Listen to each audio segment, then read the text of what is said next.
The disk method is a method that determines the volume of a solid of revolution, which is what we obtain when we take a function and revolve it either around the x-axis to get a three-dimensional solid or around the y-axis to get a three-dimensional solid. I'll start by explaining it as if we were going to revolve a function around the x-axis to begin with.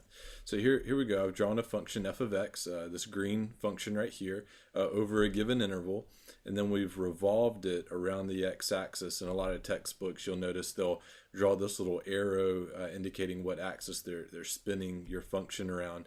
And so the function is going to come out towards us. It's going to go down below the x-axis, behind the xy plane, and then back again. So it's going to create like a, looks kind of like a lampshade on a side or something like that. And so this is a solid that has a certain amount of volume to it. And the disk method is given by this formula here. And this is what tells you the volume of this solid. And I'll explain where this comes from in a minute. But basically all you do is you take your function f of x, whatever that function is, you stick it in your integrand. Don't forget to square it. That's a common mistake. Students oftentimes will forget that this term is squared inside the integrand. And then you compute the definite integral. You multiply your answer by pi. Now, where does that come from? Well, let's talk about that.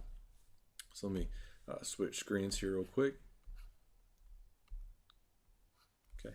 So where this comes from is actually somewhat similar to how we got the area under a curve when we were first learning about definite integrals. You'll remember some time ago that before you learned what a definite integral was, you started by approximating that area using rectangles. So you got this thing called a Riemann sum, and then you let the number of rectangles tend towards infinity. Now, what's this summation right here? Well, basically the area of each individual rectangle is width times height. So the width of the rectangle is delta x. The height is f of x, roughly. I'm skipping some details here. But width times height gives you the area of one rectangle.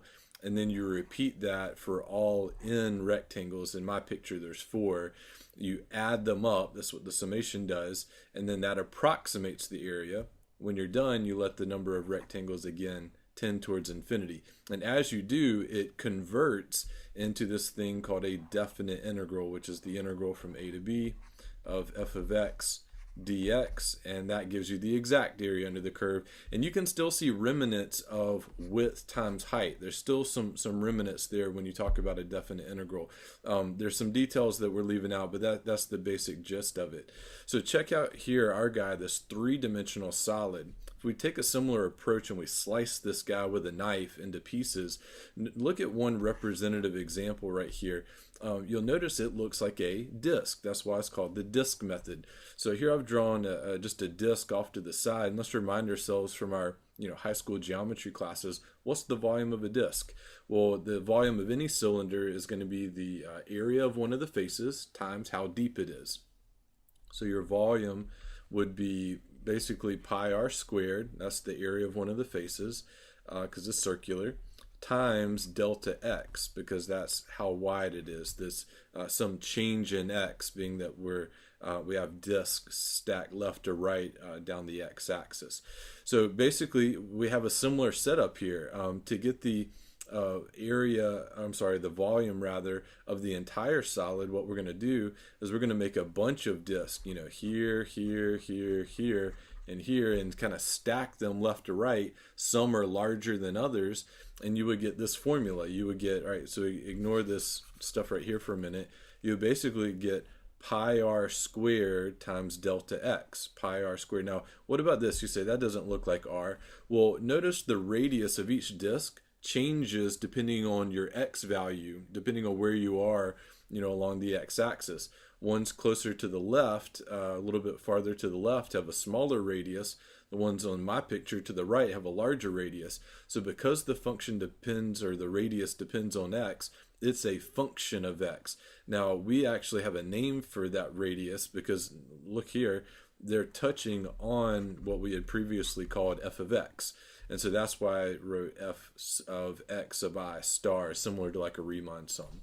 But nevertheless, when we're done, that gives you an approximation, and then we let the number of disks tend towards infinity.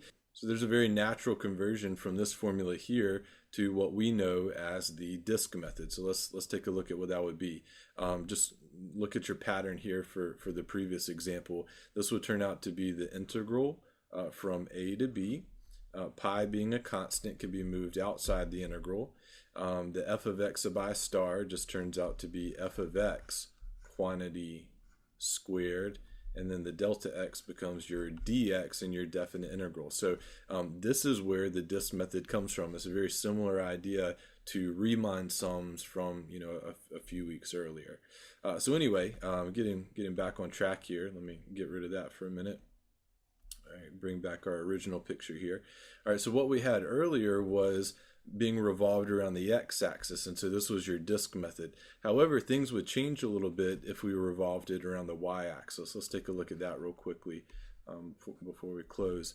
So here I've spun it the other way, and notice this function here used to be y equals f of x, but we're going to have to change that. If we're going to spin it around the y-axis, we need to rewrite this or solve this guy to be a function of y, not a function of x. So you'll have x equals, we'll just call it g of y. Same relationship, only just solved for the other variable here. And so you see here your disk would actually be stacked from bottom to top, to approximate the volume for the solid here, but the formula is practically the same. So it's pi times the integral from, this will be c, this will be d of g of y squared dy. All right, now I haven't done any examples in this video, but you can check out some examples using the disk method at my website, fireflylectures.com, and you'll find a link to the website in the description.